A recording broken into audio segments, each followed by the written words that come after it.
Yes? Yes, but the tugs can't bring your tanker in right now. Well, how do you like that? Hung up on me. How unfriendly. Oh, hello there. Well, I'm having a few problems here today. Come on, I have to go outside for just a minute.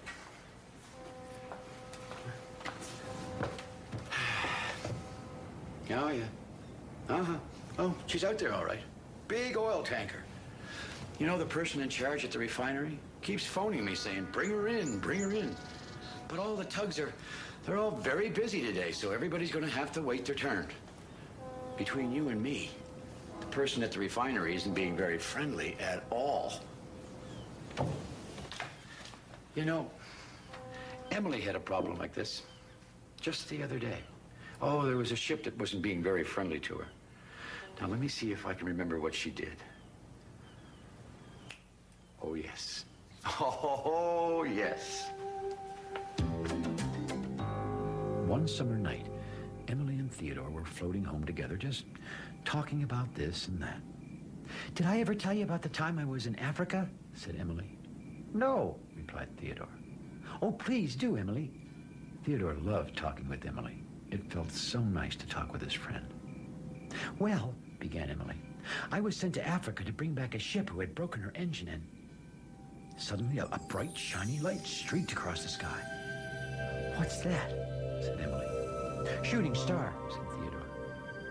"It's too big to be a star," gasped Emily. "Look," said Theodore. The bright, shiny light suddenly seemed to fall right into the ocean not far from the big harbor.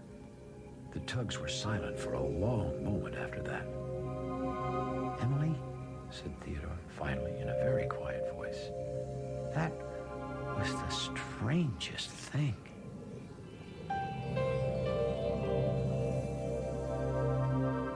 The tugs were gathered at the great ocean dock.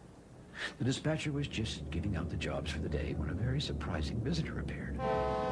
The dispatcher was the first to see her. "Tugboats," he announced. "We have a guest this morning." "Constance," whispered George in a small voice, most unlike his usual booming self. Now, all the tugs had seen Constance, the Coast Guard ship, before, but no one had ever actually talked to her. She always seemed very serious and very important. "Good morning, Constance," said the dispatcher. And then he turned to the tugs with a look that said, "Be on your best behavior." "Good morning, Constance," the tugs said politely. "Good morning," replied Constance briskly. And then she stopped before Emily. "Emily," she said, "I would like you to meet me at the harbor entrance later. I have a special job for you." Emily was surprised. She turned to the dispatcher to see if that was all right. "That's fine, Emily," said the dispatcher. "I will have another tugboat do your harbor job today." "Excuse me, Constance," said Emily, turning to Constance. What will we be doing?" But Constance didn't answer Emily's question. She was already heading off. "Well, that's the second strange thing that's happened lately," said Theodore quietly. "First, that bright, shiny light last night, and now, this." The tugs couldn't stop talking about Constance. "I wish Constance had told me what my special job is," said Emily. "Constance is our Coast Guard," said Voduk in a serious voice. "That means she's in charge of guarding our ocean. Maybe she's on a secret mission and needs you to help her. She probably needs you for something important." "Still," said Theodore quietly, "she left before she could answer Emily's question. She doesn't seem very friendly." The others said nothing, but inside they all agreed with Theodore. Constance didn't seem very friendly.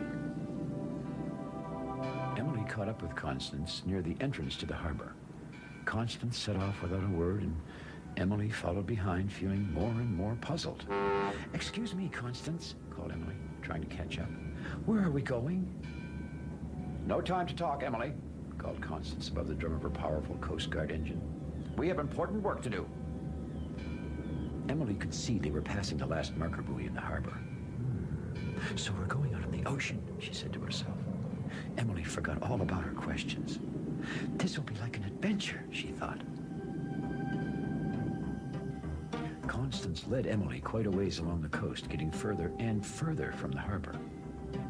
Finally, Constance turned away from the shore and headed out towards the open ocean. Not too long after that, Constance slowed her engine and announced, "It should be near here." Then she began searching the water. "What should be near here? Are you looking for something?" said Emily. "What is it? I mean, would you like me to help you find it?" Emily felt like she was going to burst from all the questions she'd been saving up inside her. "I'll tell you about it later," said Constance quickly. "But right now, I'm very busy. Just float quietly." Float quietly? It didn't seem fair to Emily. After all, she was only trying to help Constance.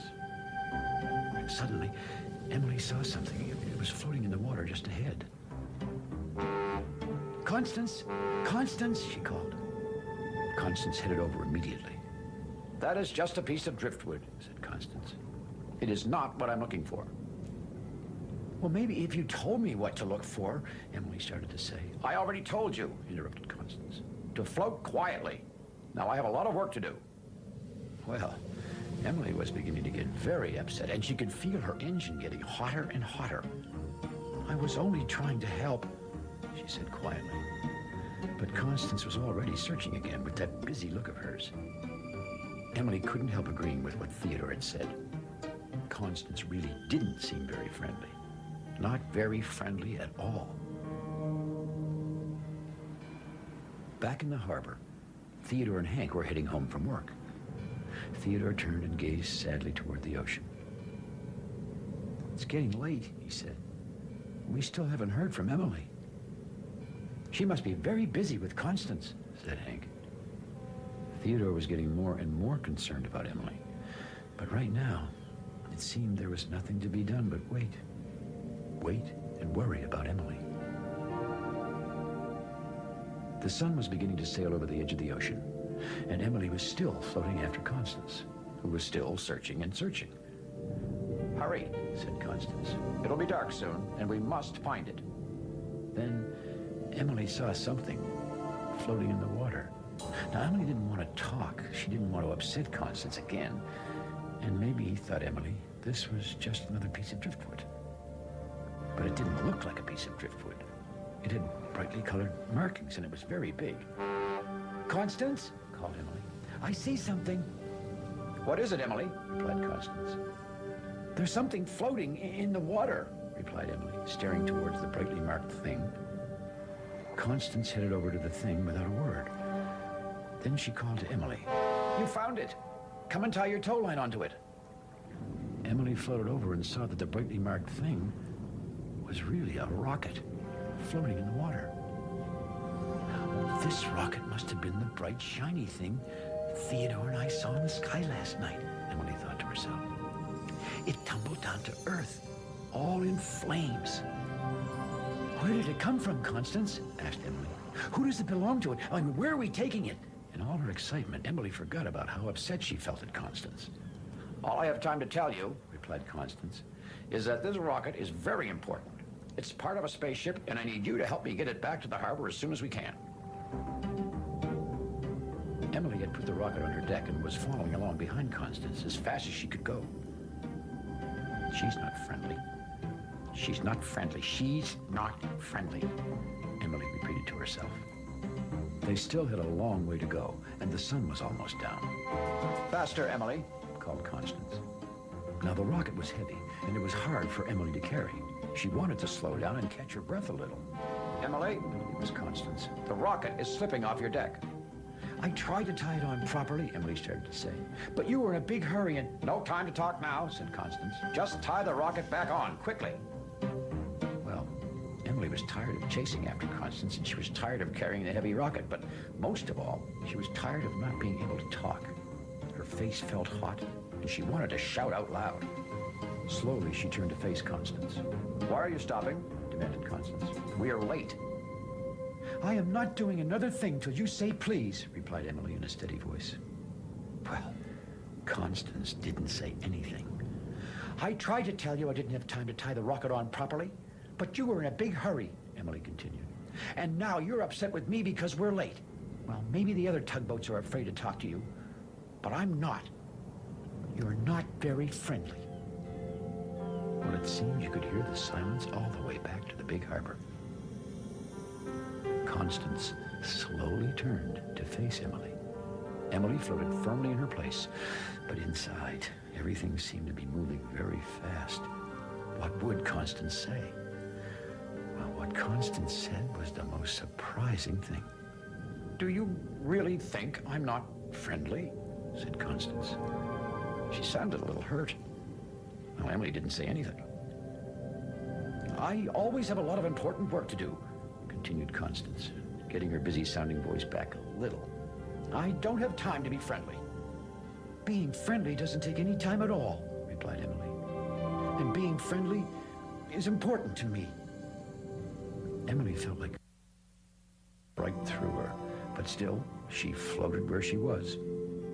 "Emily the Vigorous," said Constance, her engine rumbling, "you are a very hard-headed young tugboat, and you are the first tugboat to ever talk back to me like this." Again, Emily didn't say anything. She looked Constance straight in the eye. "You remind me of myself when I was younger," concluded Constance. "I like you." "You do?" said Emily. She was so surprised she almost laughed out loud. "I do," said Constance. "And I'm glad you spoke up just now. I really don't mean to be unfriendly. Sometimes I am a bit bossy." Then she smiled and said, "Now, will you please get going?"